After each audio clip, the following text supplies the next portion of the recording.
Oh, baby. Oh, baby. You smell that? It smells like God's country. Ladies and gentlemen, welcome to a new show, a new podcast. You may have seen us before on Falcons Faithful, but it's a whole new show.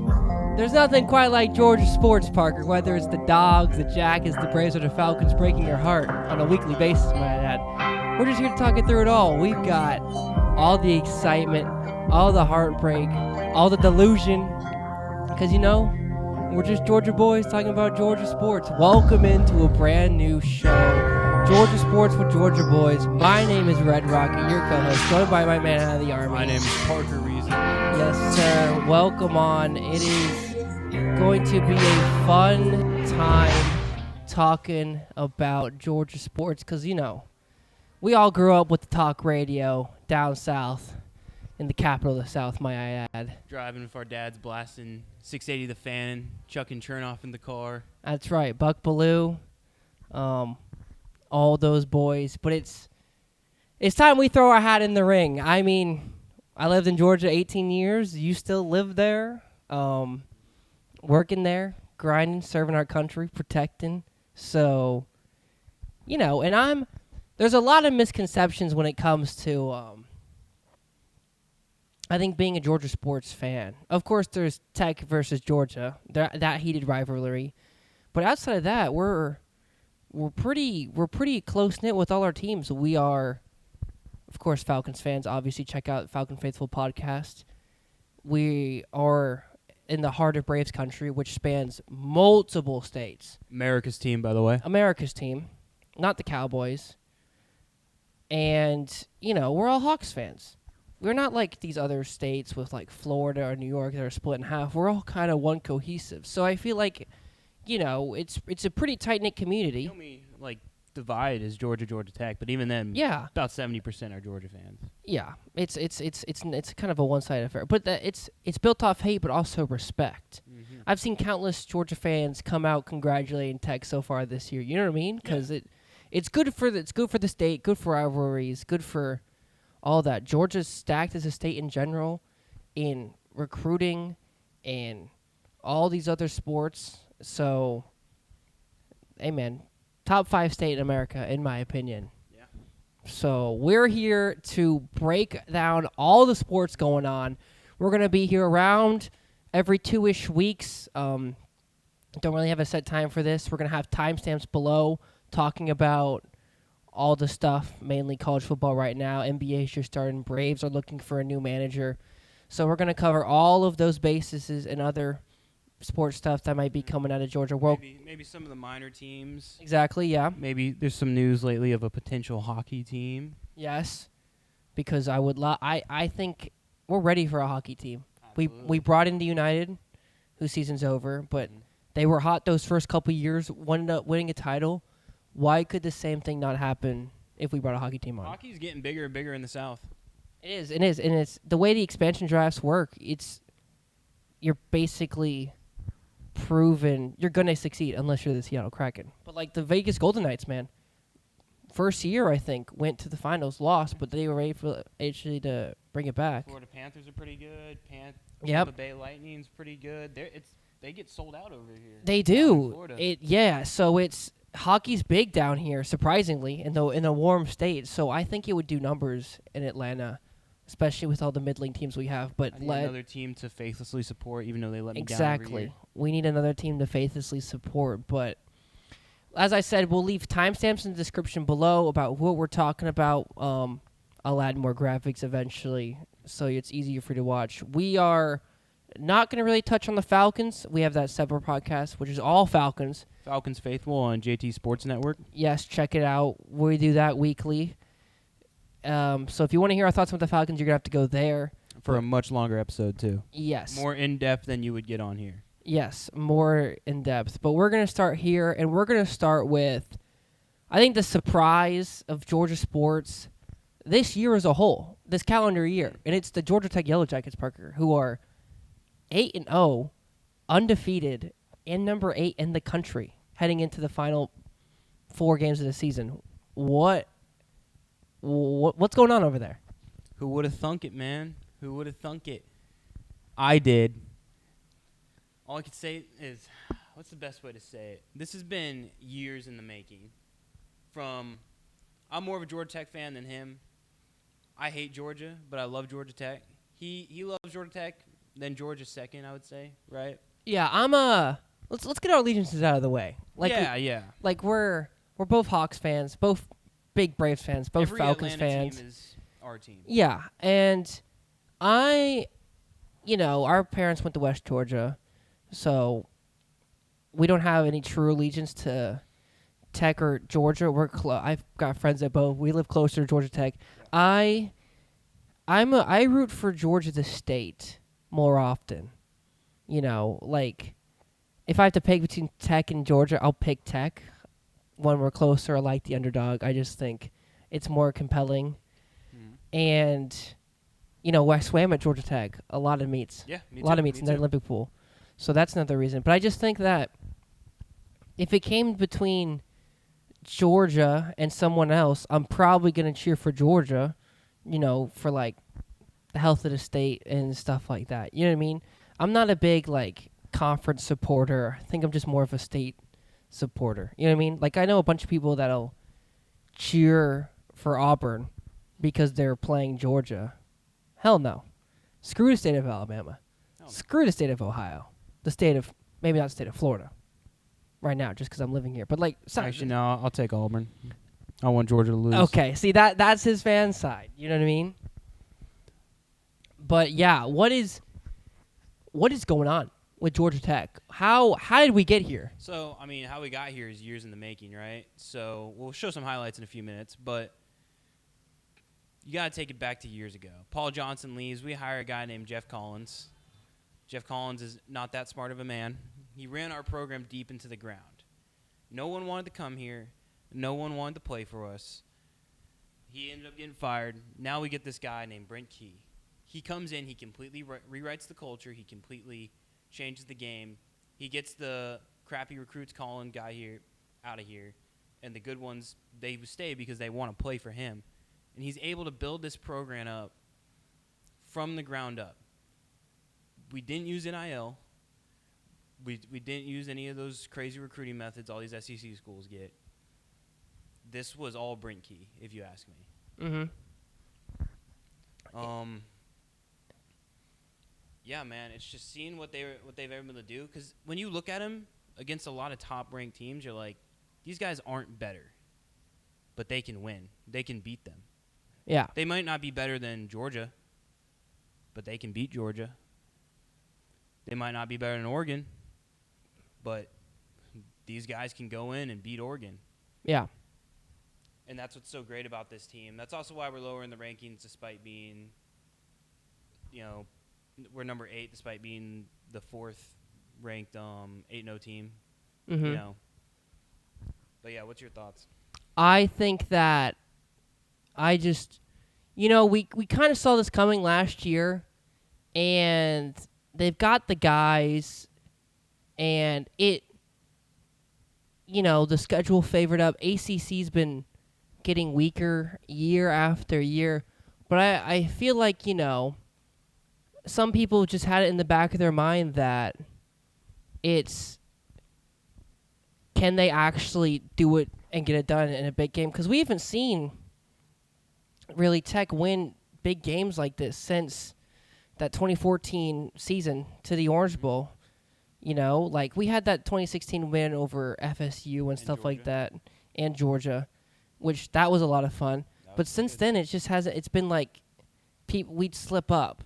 So I really wanted to see how did Brent Key really take a turn with this team, and he did, because at the time they got a home win over Clemson, which looks great now, and they've played some clunkers, had some moments, but they've been able to overcome that with a roster that is talented, but I would not say is top 25 in college football. No. I mean, one guy you got to look at is like, yeah, you have some stars on there, but this isn't possible without Haynes King. Oh, yeah. And this is a guy everyone wrote off, too. This is a guy that Texas A&M said, look, man, you might as well just transfer because you're never going to see the field here. This is a guy who played his cards right. He came in here and he improved his game. Now he's up there. People are going to call me crazy, but he is up there. If he has the next few good games, he could be in New York at the Heisman ceremony. And I think it's deservedly so. We haven't seen someone really in college football come out and just rock the world. Carson Beck looked to be pretty steady up there, but he had a clunker. We'll talk about him with Georgia. But, outside of the Indiana quarterback, Fernando Mendoza, I don't know if there's a true lock to go to New York.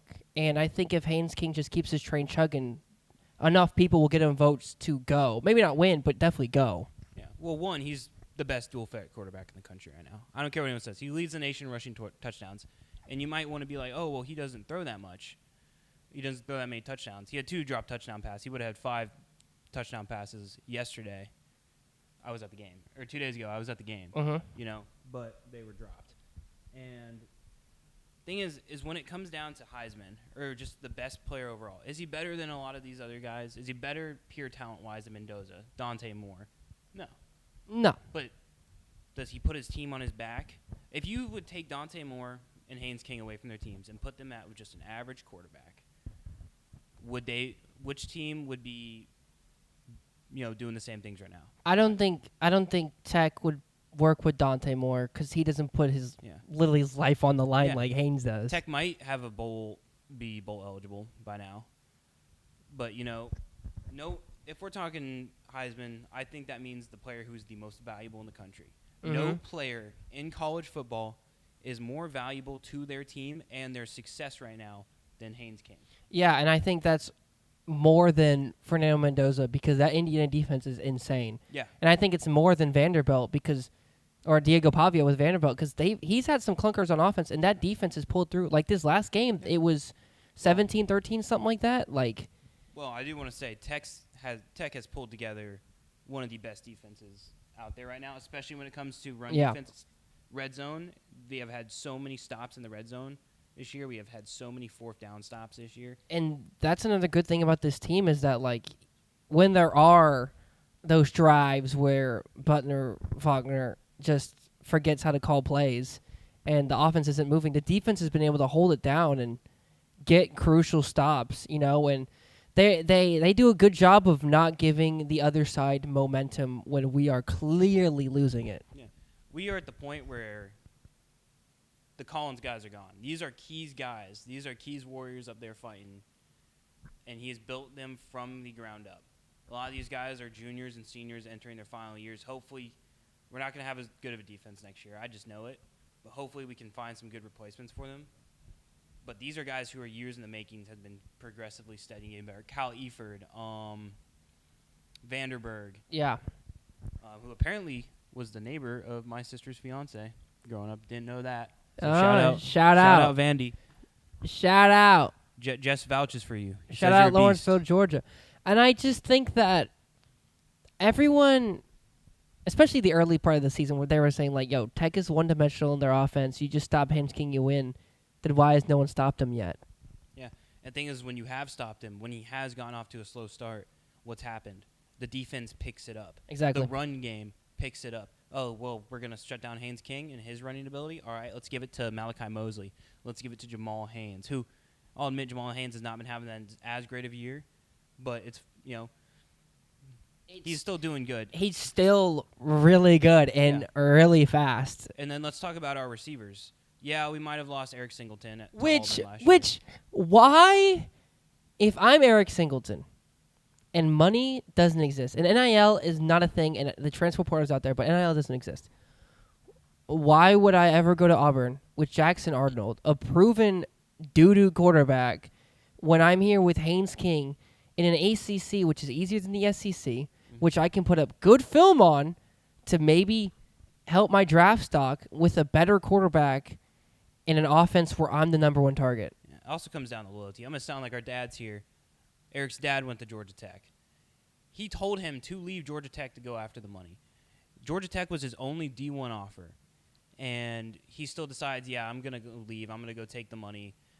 And now we're 8-0 right now. We replaced him with who? Eric Rivers, the FIU guy? Yeah. He was from FIU. Eric Rivers, Rutherford stepped up. But it's just like, Beathard, I wonder how Peterson. much. I don't know how much better the team Bailey would be. Stockton is a dog. I don't know how much better this team would be if Singleton was on it, but I do think they would have that extra explosiveness, because I think that's the one thing Tech is missing as a whole, is there aren't that many explosive plays, and if we get into a, knocking on wood, a dogfight in the playoff where we got to drive down the field every drive, where we need someone that can get us those explosive plays. Maybe it's Haynes King running through the middle, breaking off a run I went tackles. to a game 3 weeks ago. Every third down, whether it was 3rd and 10, third or whatever, Haynes King got every single one of them except for like maybe once or twice. Look at him staying in the pocket, taking that on hit. his back. He's the most physical quarterback in college football. He doesn't care if he gets hit. We don't have that anymore, man. Yeah. Incredible season for Tech. Insane season for Haynes King. I do think he needs to go to New York, and I think he will if he keeps us up. We will talk about Haynes King more. We're going to compare him and another quarterback in Georgia soon. Yes. You could probably guess who. But let's take a quick look at the remaining schedule for Tech. You have your phone. Pull it up. We're going to pull it up real quick. Because there is one more thing I want to say about it after the schedule, though. Yeah. There goes Jamal Haynes. I just think that, and another thing about Tech, they just beat you down, man. They say running the ball travels on the road, takes the crowd out of it. They do that, man. You can notice a lot of the games might start out kind of close, like against Duke, or, even the Syracuse game. Everyone's like, wow, these guys, it's because we beat you down. You can only withstand Haynes King just running it through your throats, or Malachi Mosley, or Jamal Haynes just punching it through you. And then when they do finally get stopped we got some solid-ass receivers we can throw the ball to. Yeah. We wear you down. And then our defense, they don't get tired, man. No. They don't get tired. And the offense just, they can't do it anymore. And then you slowly see the gap widen. It's that team culture, man. If only another team in Atlanta sports had that type of culture. If only. Watch Falcons fans will figure out who we're talking about. Mm-hmm. But, yeah, the remaining schedule is NC State, who is a team that is 4-4, yes, but I feel like they're a lot better than their record shows. They beat number 16 Virginia. Yes. And then Boston College, 1-7. If we lose that, I don't know what to tell you. The one I am more scared about than anything, because Georgia, as much as I want to say we're going to win, you never know with Georgia. Yeah.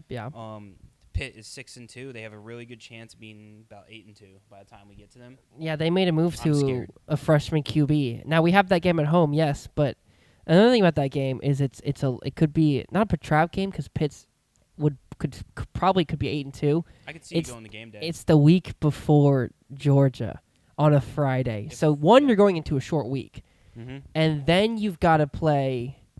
You're more than likely going to be put on primetime too. You could be on game day. That's 2 really big back-to-back weeks, especially if you do take a loss right for Georgia. You lose your undefeated season. You probably have to beat Georgia if you want to make the playoffs, assuming you'll probably still make the ACC championship. If Pitt's 8-2, they could be ranked near the bottom. It depends how everything else shakes out. Yeah, that week before, rivalry week, a lot of teams have easy putting, but and then you just can't be looking ahead going into the Pitt game. So let me throw a couple scenarios at you real quick. Okay. If Tech wins these next 3 and loses to Georgia, are they in the playoff no matter what happens in the ACC championship game? I want to say that it really depends on who makes the ACC championship game. I feel like they'd be more lenient and say if a Miami beats us. Let's say like a Louisville or a Virginia comes from behind and takes us out, then you're like, okay, well, we know these guys aren't playoff potential. I think the way it's shaking out right now, it's looking like 3 Big Ten teams are going to get in, so I think 2 ACC teams will get in. If we had more credible wins, if that Clemson win was still a credible win, I'd say absolutely. But it's not. And so let's say we win the next 2, lose to Pitt, but then beat Georgia. Are we in no matter what? I think so. I think so as well. Let's say we win out, go 12-0, and lose the ACC championship game. We're definitely in. But before we do move on to the next college team in Georgia, I do want to say something. A lot of people are going around saying our schedule's easy, saying that we don't deserve it, that we're in the weakest Power 4 conference. So I have some stats pulled up I just want to say. Uh-oh, he's got some stats. Oregon's best win, who is ranked ahead of us, is barely beating Penn State. Oh, you almost lost to Wake Forest. They're 5-2. Mm-hmm. Ole Miss, who's just got ranked ahead of us, nearly lost to Washington State. Georgia Tech's strength of schedule in the nation is top 10 right now. Oh, yeah? We may not be having a bunch of ranked guys playing against, but we have a lot of over 500 teams we're playing against, and it's only going to get harder in the next few weeks. More than some other teams. Both Tennessee and Texas A&M almost both lost to 2-6 Arkansas. Correct. Georgia got bailed out by the refs versus Auburn so bad, they had to suspend the head referee. That's very true. And then the only reason they beat Tennessee is because their kicker missed an easy kick. Yeah.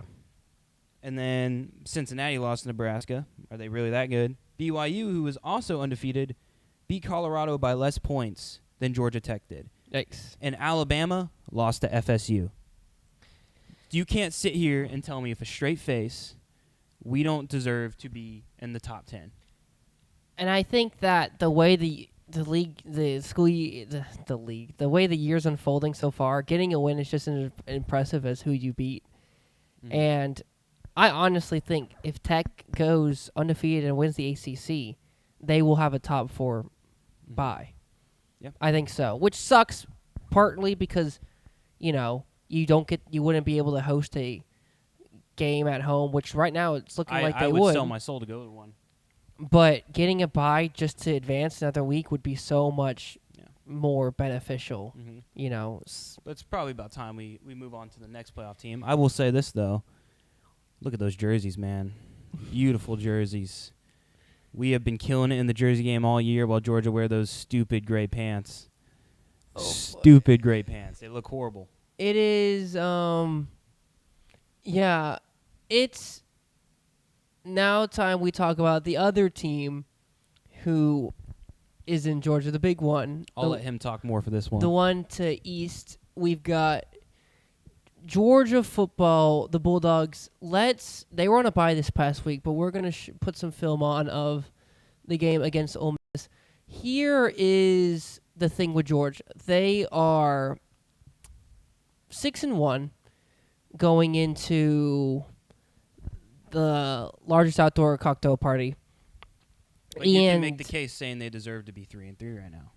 Yes, because the game against Auburn, when Auburn would have scored a touchdown, that wasn't a fumble. Auburn would have scored a touchdown going up 17-0. They probably win that game. Maybe Gunnar Stockton does some magic, but they definitely win that game. Auburn does. And then, of course, the Alabama game, their one loss so far, to number 4, so it doesn't look that bad, but it was at home, very winnable. If Kirby takes the points there, makes it 24-24, maybe it's different. And Ty Simpson, the boys don't go down and score because Georgia defense locks in there late and something happens like that. But, they go for it. They miss it. Something we keep saying repeatedly since we started podcasting, a month ago. Take the points. I would rather take the points over the risk because then if they go down and score, it's like, well, we had it tied. Now there's something else. Because then it's the what if you don't get it. And I don't like the what ifs, especially in sports. Especially not when you're in Georgia. Yeah, and it's interesting because I saw somewhere where they're like, you can't kill Georgia by submission. You have to knock them out. Tennessee was up early on the Dogs, and it was looking like Tennessee was just going to run up and down the field, and they did. But Georgia's offense, which last year, you were surprised if they put up more than 30. In Game 3 of the year against Tennessee, they put up 41 and win. And that's very large on Gunnar Stockton's part. He is probably their best quarterback they've had in a while, but he's on one of their weakest teams they've had in a while as well. It is interesting because last year when Gunnar Stockton had to come in, now he was younger, didn't have much time to prep because Carson Beck was injured in the playoff. They go to Notre Dame. They lose by 10 to Notre Dame with a defensive slugfest, but the offense just looks so But this year they brought in some guys. Oscar Delp had another year. Zachariah Branch. They haven't been great running the ball like that Georgia football, because they haven't just had superstars like they used to. Yeah, usually their running backs are their strong point. But I feel like now they have more of a more mobile QB. But it gives more room. Yeah, Gunnar is really harnessing his inner Ains King a little bit, and his inner Stetson Bennett. The offense is dicing it up. The problem is the defense. You let up close to 40 against Tennessee. Here against Ole Miss, you let up 35. Their first 4 drives, they score a touchdown. Ole Miss does. Mm-hmm. Now, it's a good offense, but they're being run by a D2 QB who joined in 3 games into the season, and this is like his 4th start in between the hedges, which is, had the biggest home win streak in college football before they lost to Alabama.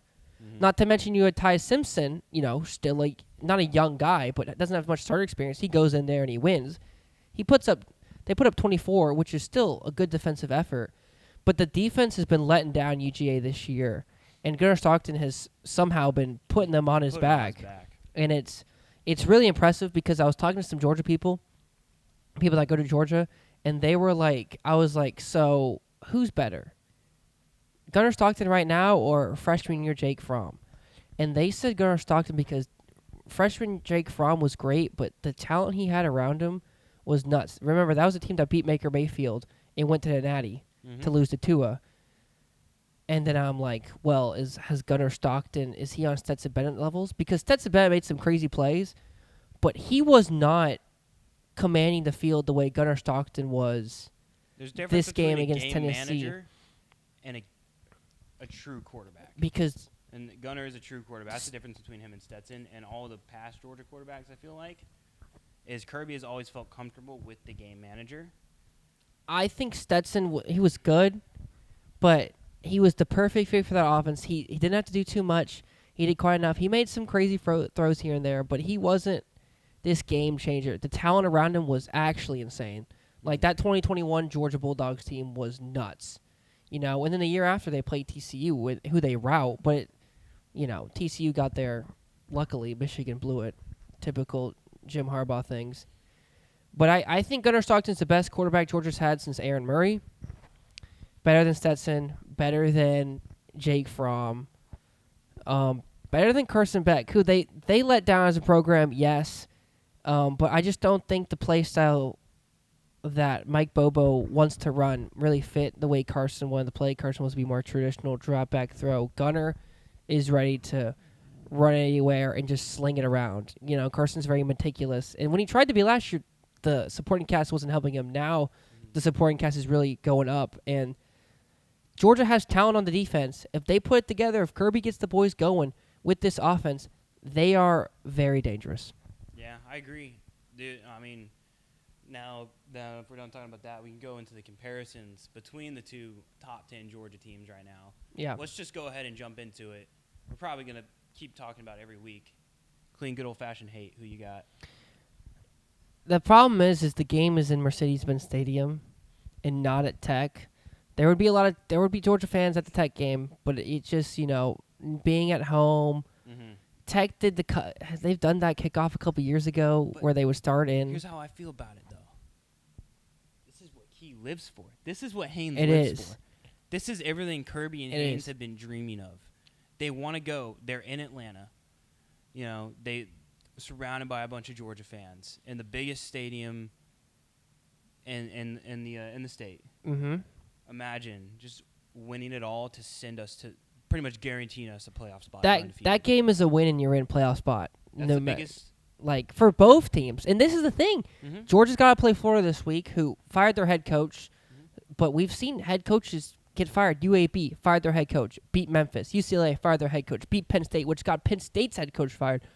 Florida could come out, with nothing to lose and clip Georgia, and then all of a sudden Georgia's 2 loss, and this game against Tech becomes a must-win. That's who we've been. Your future brother-in-law was saying he's very scared if this clean old-fashioned hate game becomes a must-win for both sides, because I don't think he is going to like how Georgia will have to respond. The defense so far from Georgia right now, they couldn't start Haynes King last year, unless Haynes King stops himself. That fumble on Haynes really sold the game. But at the same point, I can make an argument that bullshit targeting call should have happened. And I think this Tech defense has ways that can limit Gunnar enough for Haynes to do his job facing the defense.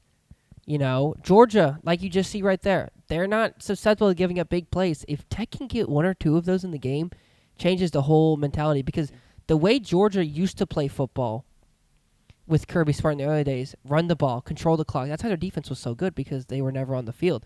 That is how Georgia, I think, Georgia Tech's going to have to play to win the game. Right now, I'm picking Georgia. That's what we're good at. Yeah, right now I'm picking Georgia to win right now, but in 3 weeks, it might change. I mean, there's no reason. In terms of who's better, Georgia's probably the better team overall. Yeah, but I I was saying earlier, Georgia Tech can beat Georgia. I'm on And the since rails. we're 8-0, we're looking better than we ever have in my entire lifetime that I've watched this team. Yeah, I just have to say Georgia Tech for the love of them. yeah. And because right now it's so 50-50 that I just got to stick to my team. Yeah, and you had them on the rails last year at home. And So we should have won it too, but I it's won't sit here and talk about going to it. be a really good game. It's going to be on a Friday night. Sucks it can't be game day. That but would be a pretty... It's going to be nuts. Yeah, is this the biggest clean old-fashioned hate? Obviously, since last time we were both ranked when this happened was 2014. But is this the biggest one in because this one is it used to just be top 4 make the playoff. We could kill Georgia's hopes, but hey, this is now Yeah, either of us. because Georgia has to play Florida, they've got to play Texas, and they got to play Tech. And we got to play Pitt. And so if they lose to Florida or Texas, this game's because must win. Because as of right now, I don't see a 3-loss team making it in the playoffs, even if it's Georgia, even if it's someone from the SEC, unless everyone cannibalizes each other. But still, so if they lose to Florida or Texas, clean old-fashioned hate becomes must-win for both sides, becomes massive. But the thing is with Tech, they might be 11-0 going to the ACC knowing they're probably in the playoff.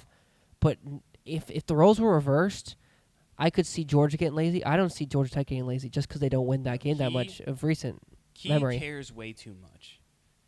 He doesn't care. He cares.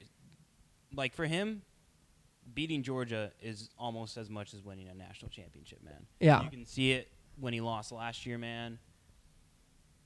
He wants it this year more than anything. He is willing to sell everything he owns to win this game. That's why I'm picking him. Yeah. Do you think Gunnar Stockton also makes it to New York? I think it's really possible. I think it's so good for Georgia to have not only 2 teams ranked in the top 10, but 2 potential Heisman quarterbacks. Yeah, man. The best talent needs to stay in Georgia because we are talent rich. Looking at a lot of the guys who are up for it. Yeah, let's just read in me. terms of quarterbacks, let's be honest, it's only going to be quarterbacks this year. This Heisman race is really boring. There's no other position that's going to make it. Julian Sands having a good year is not going to make it, though. Fernando Mendoza, he'll probably be in New York. Marcel Reed definitely has a chance, as well as Ty Simpson. Gunnar Stockton. Dante Moore, I do not think is as good as... I don't think he's that good. He's good, but he's not good Heisman good. Yeah. People are saying Diego Pavia. I don't think so. Not because he's not a baller. I don't like the guy. But I don't think he's going to win out against Texas, Tennessee, probably beat Kentucky and Auburn. And then after that, really, who is up for Heisman there in terms of quarterbacks? I mean, here's the list. Right now, for New York, I'm sending Mendoza. I'm sending Haynes. I'm sending Gunnar. And I feel like you have to give the tiebreaker over, Ty Simpson and Marcel Reed to the undefeated team. I'm looking at this right now. Jeremiah Love's been incredible, yes, but 2 losses. Julian Sand. Not Jeremiah Smith. I don't think Julian Sand has such a good team, man. He's had such a good team around him. I like Mendoza going, even though the team around him is also crazy, but he wasn't there last year. Elevated them high. Ty Simpson probably goes if Alabama keeps winning like this, just because their resume is crazy. Him off the list, bro. Gunner's tricky because of the guys around him. People are going to love Pavia with Vandy if they just keep winning. And it's just biased because it's a team that hasn't won much in the SEC, and now they're suddenly good. Yeah, so it's gonna be tight here. Marcel Reed's had a really good season, but I don't know if he'll quite clip it. I think get there. Ty Simpson is over him right now, but I think you could make the argument that Marcel Reed got it. If Alabama's loss was to Georgia or to someone else, it's hard. They lost we to haven't had Florida a real best player in this year. Like last year, we had Ashton Genty, crazy season. Travis Hunter playing all those guys. I don't understand how you can't say Haynes is not in the top 5. Yeah. Yeah. Right now, who would you take if you had to take a quarterback? Haynes King or Gunnar Stockton? Haynes King. I mean, it's coming down to I think Haynes is doing more with less, and I think Haynes also has that experience. Gunnar is what is he, a junior? Haynes has been in college. Yeah. He's played college ball for 5 years now. This is his 5th season. No, 5th or 6th. I can't even remember. He's been in so long.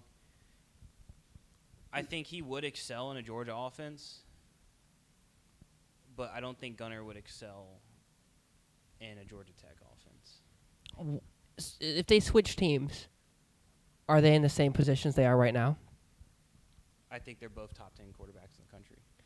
So I don't think they're either as good as they would be on the teams that they are on. Do you think if Haynes King was on Georgia, they could win the Natty? Absolutely. Do you think? I think they could win the Natty as they are if they figure their defense. I do think Tech is still undefeated if Gunnar Stockton is on Tech. Just the way Gunnar throws the ball. I could see it. They're neck and neck, man. This is the best. I don't know if we want to pull up any. We've been talking about college ball a lot, but this is our podcast, so it can be as long as we want. But I don't know if we want to pull up past quarterbacks and be like, what's the best quarterbacks, matchup we've had between Tech and Georgia and a lot. But this is definitely the one in a long time. We can bring our dads in on the next episode and maybe talk about it. Yeah, I wanna ask Google Gemini, but yeah, they're both on a collision course. It's quickly becoming a must-win because Georgia might not even make the. I think the only undefeated. It might be better for them if they don't make the SEC. They might not make the SEC championship game. If A&M wins out and Alabama wins out, they don't make it. And if they can beat us, then it's still SEC, and they're going to use that excuse. Well, we're SEC, and we just beat Georgia Tech, which is why if they have to either hope one of those two teams loses or they have to hope that they beat us. There are some other, but I think it should be time to move on. What do you say? Yeah, I'm looking at one last thing. Let's move on. Let's check out the other Georgia teams. How about them Owls, bro? Hey, man, KSU. How can the FAU Owls, my alma mater, not beat FIU, but Kennesaw State can take them down? This is what, year 2 being in FBS, and they've got a winning record. They've got a win. They've lost to Wake Forest, who's 5-2. They got the crap kicked out of them by Indiana. But they put up more points against Indiana than UCLA did. Mm-hmm. And then after that, they've just been on a roll. They've won against Merrimack, Arkansas State, Middle Tennessee State University, Louisiana Tech, and FIU. Say what you want for a program that hasn't even ever gone to a bowl game in all of its existence. It is one game away against a 2-5 UTEP from doing that. Kennesaw State might win 8 games. I have friends down there, man. They're hyped. They're liking this. It's a growing school. I live like 5 minutes away. They could win 8, maybe 9 games and get into an actual respectable bowl with a competent group of 6 team. That'd be really good for the state. If they can do that. If FAU can get their crap together, FAU versus Kennesaw State in the Boca Raton Bowl right here. Yes, sir. But now I'd go to that. But we also have Georgia State. How are they looking so far? Yeah, they're doing the complete opposite. Granted, the first 2 games, Memphis and Ole Miss. Yeah, they also lost to Vanderbilt and James Madison, App State, Georgia Southern, who we'll get into later, South Alabama. They're not having a good year. They're 1-7. It's just one of those I don't seasons. really see them beating Coastal. I don't see them beating Marshall. Definitely not Troy and Old Dominion. I don't think they win another game. Yeah, it's just one of those seasons. Not much to talk about. Think about the smaller Georgia schools. Some years they'll be good, some years they're not. You can't really be too consistent with them, especially in the NIL era. Now we got Georgia Southern. Yep, Georgia Southern. Let me pull them on up. Georgia State had a good season last year, but it's hard to replicate stuff like that in the portal era. Yeah, Georgia Southern. They still got Clay. Clay is their head coach, right? Yeah, exactly. Yeah, they're not having the greatest time right now. They're 3-5. Potential bowl game if they can win 3 of their next 4. App State not as good as they used to be. They just lost to Old Dominion, but Old Dominion is a pretty good team. Same with Coastal Carolina and Marshall. So it's a tough sledding. It's not impossible to not get a bowl game, but like It's always good for the state. I'll root for every Georgia college team except for Georgia, that's unless they're right. playing Georgia Tech. So it's always good for the state to have some good teams. We're not missing anyone now, are we? I believe that's it. At least the relevant D1 programs. We don't got to go into like the smaller ones. The Like, I know HBCUs, Mercer's yeah. D1, but like We got Kennesaw State, Georgia Southern, Tech and UGA. Tech, UGA. There's no one else, right? Yeah, I think that's it in terms of like D1 programs. Yeah, the highest combined ranking of the clean old-fashioned hate that you were asking earlier actually came in 2014. Yep. Number 16 it. Tech beat number 9 Georgia. Love to see it. So this will be the highest ranked clean old-fashioned hate in history, Depending on if anyone loses. depending on if anyone loses. If both teams keep winning, so it's good times for the state football. Good Georgia. If you're a Georgia recruit, man, stay in state. Stay in state. Georgia, UGA is always going to have better recruiting, obviously. But hey, man, it's not like there's a better there's just a program just as good that's also Power 4 right down the road. Yeah. Let's talk about the Atlanta Hawks as the NBA season is just starting, and it's a typical Hawks start. You know, we're the 500 team. We've lost the opener at home to the Raptors by 20. Barely beat the Magic on the road.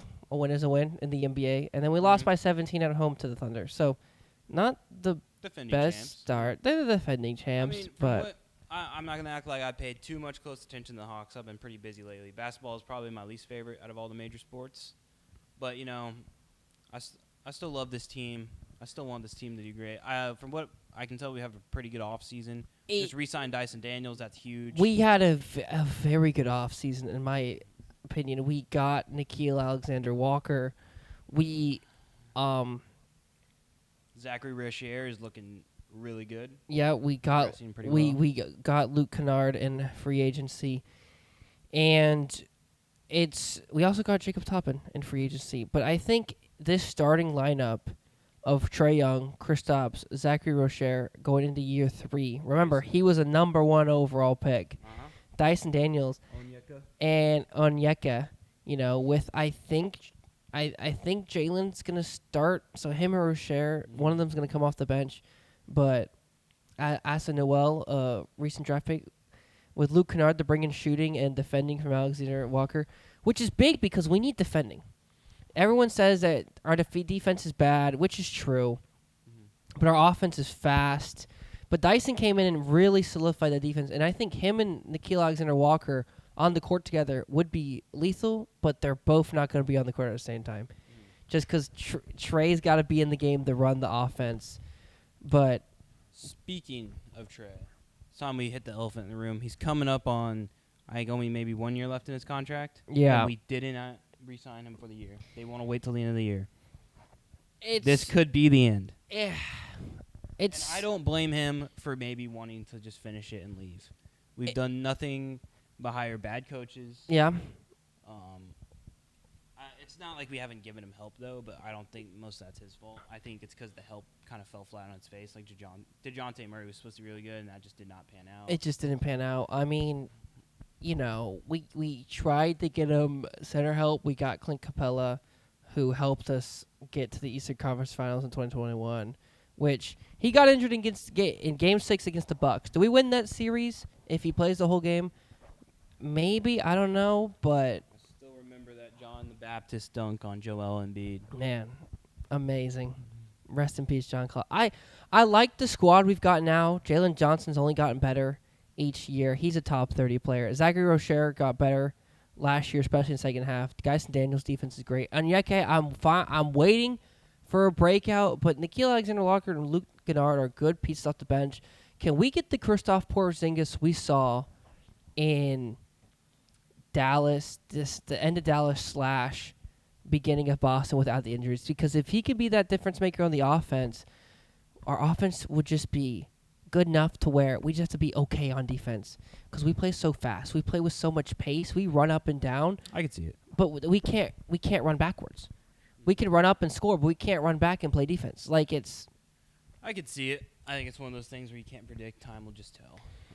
We don't have any highlights, obviously, because the season just started, but we can show that sick Onyeka dunk. Yeah, I will look night. for it. It's it is, oh crap, how do I spell it? But how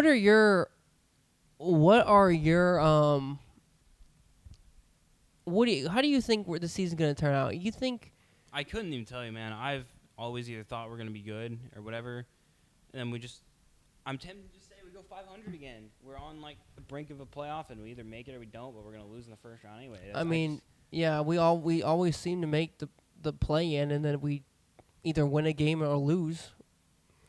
So it's I don't know.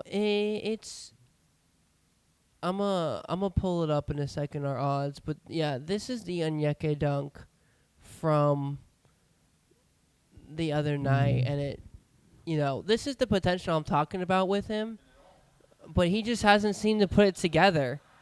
Over Chet Holmgren, man. Get out the way, skinny ass. We took him 6 overall, too, so we obviously believe in him for something. But I just don't know if this is a regular season team. And I feel like we are built in such a way like we have to get hot like the Pacers were this past year in the playoffs to make an actual run. Yeah. We're not going to be convying for the top 4 seeds with the Celtics and the Cavs and the Knicks and those guys in the East. I don't want to spend too much time talking about the Hawks because there's not much to talk about right now. Yeah.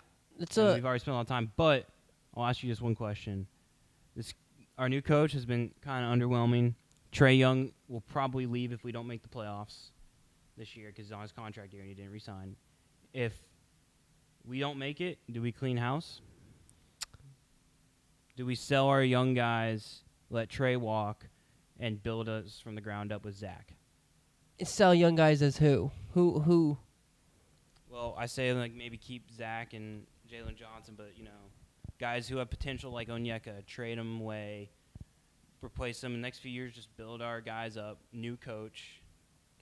Because I'm at the point where if we have another 500 year, man, with a team like this, a team who's definitely top 10 in terms of talent. I would definitely see what you could get for Trae. You got to at least get rid of the coach, though. Yeah, I would get rid of the coach. I would keep Jalen Johnson. I would keep Zach Roche. I would get. It's hard to say I would get rid of Onyeka, but I think this is year 4 or 5 with him.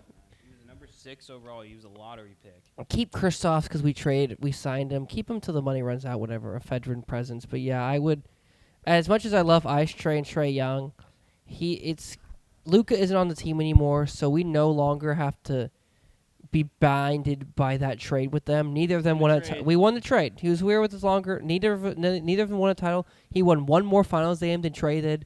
So it's I would send him to a contender, see what you could get, hella picks. Get a guy that can defend. I would keep Dyson. We just signed him. Yeah. I think honestly enough would be to trade Trae, get rid of Onyeka, and build around those other guys. The thing is, the bottom half of the East is so wide open.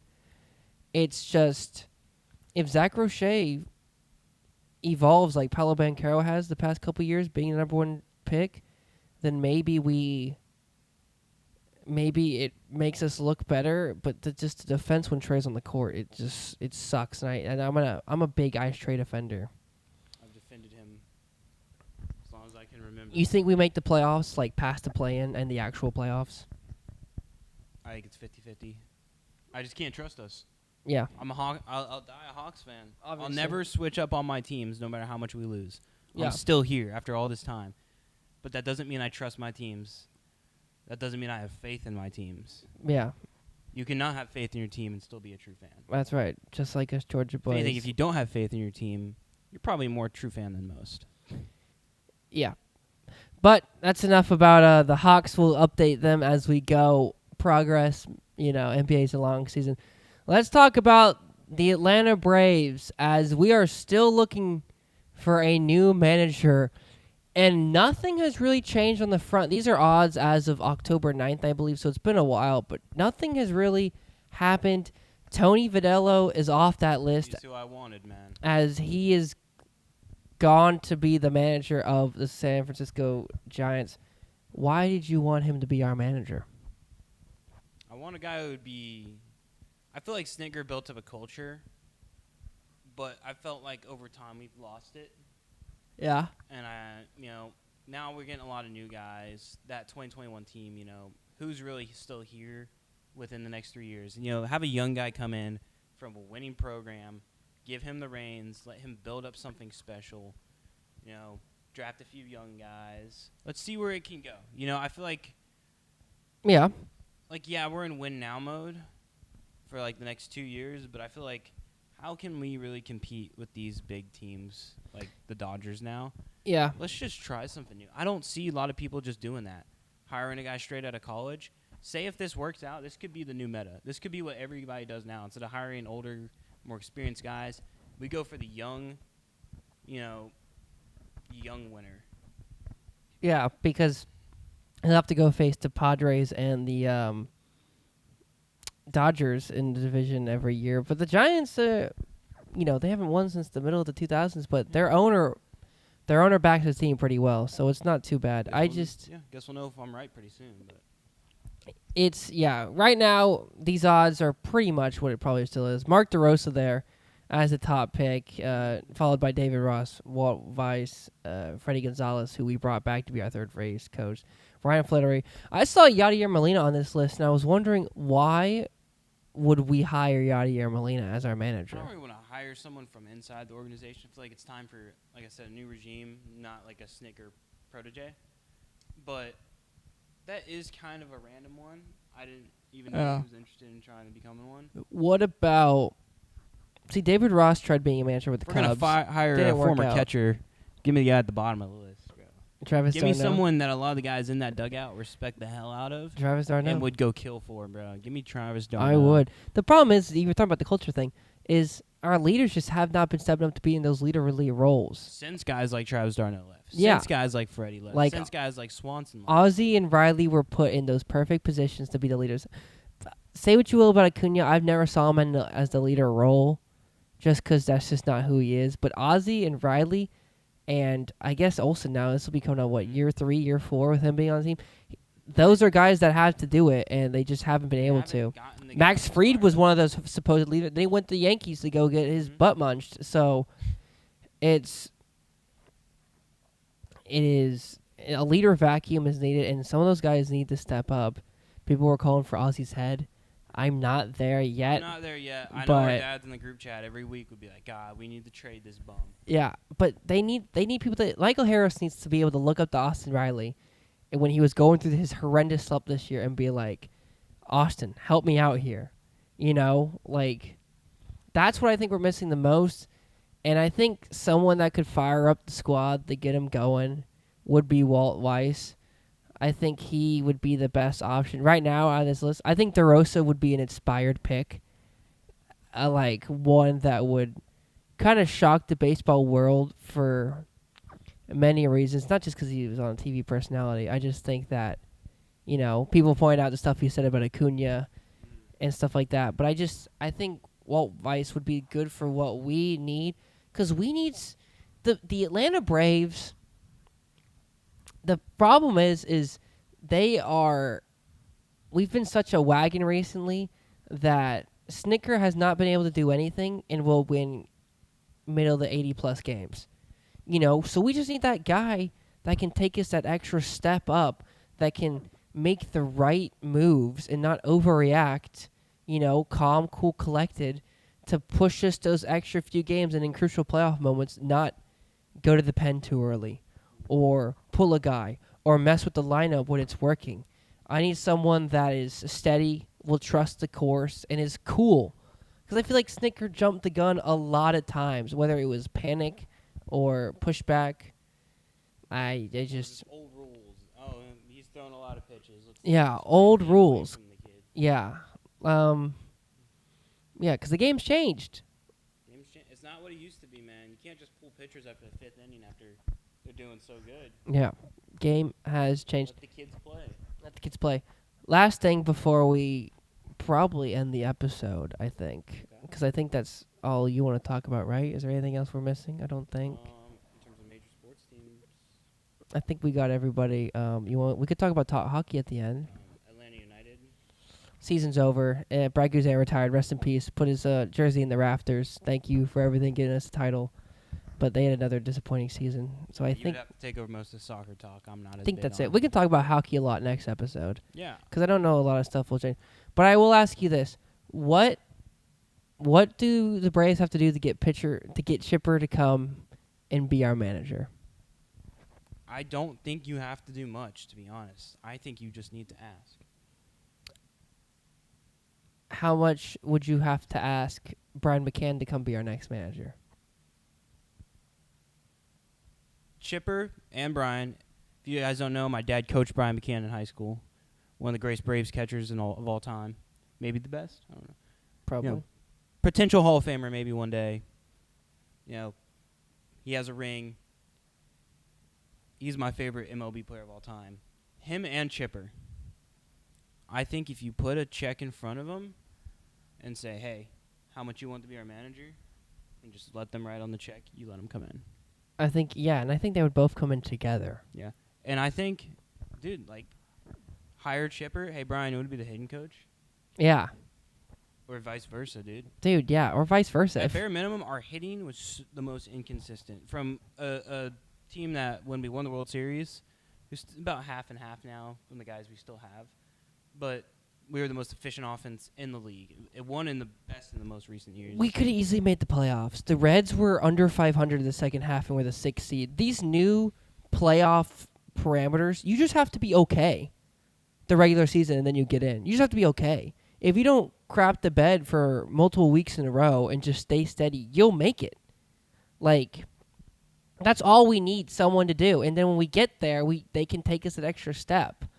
Like, there was no midseason change or shift like the 2021 season when, the leader stepped up and say, hey, we got to go win this now. And then they went and won the World Series. Like, I think if you get Brian McCann as the manager, Chipper as the hitting coach, because I have a feeling Chipper wants to be around, but not around that much, then that would be best case scenario. But I don't see him here, so obviously he's not interested. But AA, he'll lurk in the shadows, and all of a sudden the big move is going to pop out.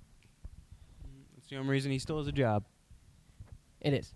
And I wonder when he's going to make this move, because the winter meetings are going to come soon. Free agency is going to start. Could the Braves go get Kyle Tucker? I don't know. We'll talk about free agents. Oh, that would have been a good thing to talk about. We'll talk about that next week. We'll talk about, we can't do everything in front. Not much to talk about during the offseason, so we'll spread it out as much as we can. Spread it out. But that has been the first episode of Georgia Sports with Georgia Boys. Hope you guys enjoyed this. Timestamps below. Probably talking most about college football right now because that's just the peak of the season. Like I said, Falcons on Falcon Faithful podcast on the JT Sports Network. Check that out. But it's been fun. Good first episode. We'll be here around every 2-ish weeks. You'll see it on the Red Rocket YouTube channel. So I've been Red Rocket, joined by Parker Reeves. Anything you want to say?